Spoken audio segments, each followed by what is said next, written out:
Oh, hello. Glad you stopped by. Got my little pellet rifle here, 500 feet per second, single shot little pellet rifle, excellent little tool. I'm going to throw it in the back of the car for the wife when she goes up to the farm. And so she doesn't have to get out with a shovel and pound on a rattler if she finds one. That little pellet rifle will kill them deader than a doornail. And she's a better shot than I am. You're here for a story. Okay. Well, I had a cop stop not long back, and he was retiring. And he said that he was kind of disappointed in a way. And he said in all the years, and he'd been a cop almost as long as I've been Mr. Bill, and he said, I just knew you had to be dirty. I just knew you were a criminal, some kind, either selling drugs or maybe you were after the kids. I didn't know, he said. But he said, I just knew that you had to be dirty. So he said, I spent extra time watching you for the first 10 years of his being a cop. He said, I finally gave up. But he said, you made a mistake, Mr. Bill. And I said, what'd I do? And he said, well, you started writing about freedom for the poor people and telling them that they have rights. And he said the federal government, the state government, the city government, and the county government, they don't want the people to know they have any rights. He said they don't want that. They don't want an educated populace. And so you made enemies, and he said they targeted you. He said dozens of ways. They tried to get you to sell drugs. They tried to get you to do all sorts of evil things out there, including rob your boss. They tried to trick you into that. They tried to get you to poach animals. They tried everything that they could do. In fact, they even bent the rules, if not broke the law, trying to get you to break the law. I said, yeah, I know of most of them. And he said they couldn't ever get it done. He said, I got to ask you the question. He said, I already signed off. I'm not a cop anymore. He said, I'd just like to know why. He said, when 100 men, if they had that thrown at them, 99 of them would have broke the law. Sometime, somehow, some way.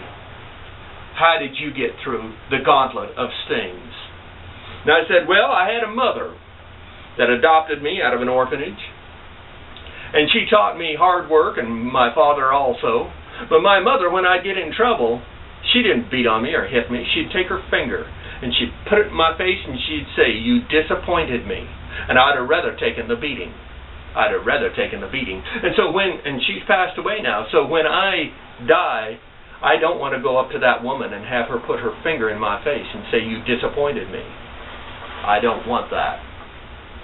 But there's also a secret that you probably don't know about. And that is, I was in state penitentiary.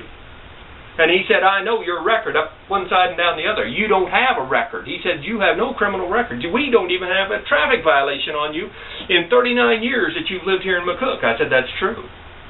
But I said, when I graduated out of Trenton, the last thing my class did in Trenton, 1971, was to go on a 3-day sneak trip. Gordon Benson, our class sponsor and teacher, a wonderful man, he took us out to Colorado and let us do anything we wanted, except one thing he wanted us to do for him. And we went to the state penitentiary there out in Canyon City, Colorado, and we went through that prison.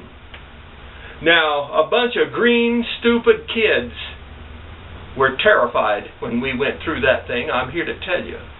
It was one of the most terrifying things. I can't even begin to explain it. When we first went in, I could feel fear and hate, and something was evil and wrong. I kid you not. Maybe it's from my hunting and trapping days, but I have extra ability to feel that kind of stuff. And with that in mind, they even took and put us in a cell and slammed the electric gates closed. And you talk about fear. They let us out within a minute, but it was just to show us. And they lectured to us and talked to us for most of an hour. And when they got done, and we walked out of that place after seeing dozens and dozens of men that would just cut your throat for a drop of a hat, and men that were living more like animals than human beings. Rest assured, we got on the bus, and it was 20 miles down the road before anybody spoke. And our class president, Bill Heide, finally said something. And his statement was, anybody want to break the law? The entire bus, we didn't just say no. We said, no, That's how afraid we were. And that has never left me. Never left me or anyone else. And no one in that class of 18 ever broke the law that I know of. Not one.